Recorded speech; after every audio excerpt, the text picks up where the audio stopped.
ത്രിയേക ദൈവത്തിൻ്റെ അതിപരിശുദ്ധമായ നാമം മഹത്വപ്പെടുമാറാകട്ടെ. ഏവർക്കും ഹെർമിറ്റ്സ് ടോക്സിൻ്റെ 635 ഭാഗത്തിലേക്ക് സ്വാഗതം. ഇന്ന് സ്ലീബ പെരുന്നാളിന് ശേഷം വരുന്ന ഒന്നാമത്തെ ഞായറാഴ്ച.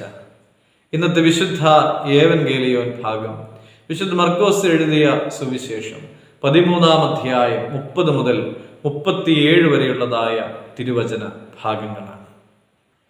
ഇന്നത്തെ വിശുദ്ധ ഏവൻഗേലിയോൻ ഭാഗത്ത് ലോകാവസാനത്തിൻ്റെ അടയാളങ്ങളും കർത്താവിൻ്റെ രണ്ടാമത്തെ വരവിൻ്റെ സമയവും അറിയാത്തതുകൊണ്ട് എല്ലാവരും ഉണർന്നിരിക്കുവീൻ എന്നുള്ളതായ ഒരു ആഹ്വാനമാണ് നമുക്ക് കാണുവാനായിട്ട് സാധിക്കുന്നത്. 13-ാം അധ്യായം 31-ാമത്തെ വാക്യത്തിൽ ഇങ്ങനെ പറയുന്നുണ്ട്, ആകാശവും ഭൂമിയും ഒഴിഞ്ഞു പോകും, എൻ്റെ വചനങ്ങളോ ഒഴിഞ്ഞു പോവുകയില്ല. യെശയ്യാ പ്രവചനം 51-ാം അധ്യായം 6-ാമത്തെ വാക്യത്തിൽ ഇങ്ങനെ പറയുന്നുണ്ട്, ആകാശം പുക പോലെ പൊയ്പോകും, ഭൂമി വസ്ത്രം പോലെ പഴകും.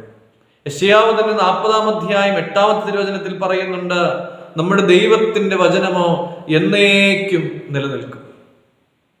പഴയ നിയമത്തിലും അതുപോലെ തന്നെ പുതിയ നിയമത്തിലും ഇപ്രകാരം ആവർത്തിച്ച് പറയുന്നുണ്ട്. എങ്കിലും ആകാശവും ഭൂമിയും എന്നും എക്കാലവും സുസ്ഥിരമാണ് എന്നും ഞാൻ ഈ ഭൂതലത്തിൽ എല്ലാ കാലവും ജീവിക്കും എന്നുള്ളതായ മട്ടിലാണ് പല ആളുകളും വിശ്വാസി സമൂഹമൊക്കെയും മുന്നോട്ട് പോയിക്കൊണ്ടിരിക്കുന്നത്. കർത്താവിൽ സ്നേഹമുള്ളവരെ, ഈ ഭൂമുഖത്ത് നാം ആയിരിക്കുമ്പോൾ സത്യസന്ധതയോടും വിശ്വസ്തയോടും നീതിയോടും ന്യായത്തോടും കൂടെയൊക്കെ ജീവിക്കുവാനായിട്ട് നമുക്ക് സാധിക്കുന്നുവോ?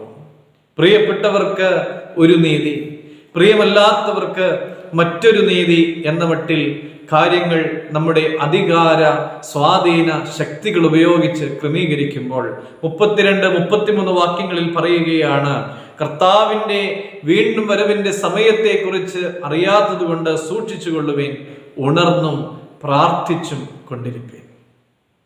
വിശുദ്ധ മത്തായി 24-ാം അധ്യായം 27-ാമത്തെ വചനത്തിൽ പറയുന്നുണ്ട്, മിന്നൽ കിഴക്ക് നിന്ന് പടിഞ്ഞാറോളം വിളങ്ങും പോലെ മനുഷ്യപുത്രന്റെ വരവാകും.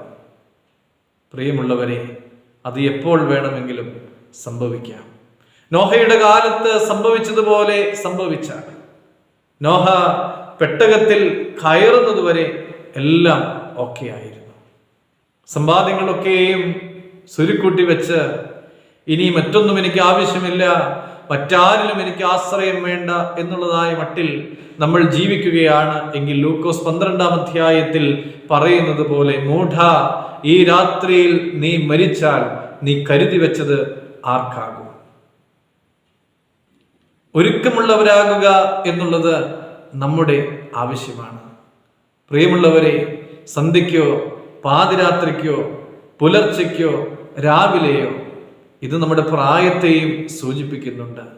എപ്പോൾ വേണമെങ്കിലും ഈ ഭൂമുഖത്ത് നിന്ന് നാം യാത്രയാകേണ്ടി വന്നേക്കാം.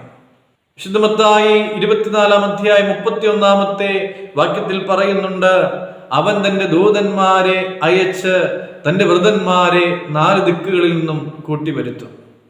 25-ാം അധ്യായം 32-ാമത്തെ വാക്യത്തിൽ പറയുന്നുണ്ട്, മനുഷ്യപുത്രൻ തന്റെ തേജസ്സിന്റെ സിംഹാസനത്തിന്മേലിരുന്ന് ന്യായം നടത്തും. ആകയാൽ നമ്മൾ ഒരുക്കമുള്ളവരായിരിക്കണം. നിർമ്മലമായ ഹൃദയത്തോടെ ഉണർന്നും പ്രാർത്ഥിച്ചും കൊണ്ട് കർത്താവിൻ്റെ രണ്ടാമത്തെ വരവിനായി നോക്കിപ്പാർക്കുവാൻ നമുക്കെല്ലാവർക്കും സാധിക്കട്ടെ. ദൈവം അനുഗ്രഹിക്കട്ടെ.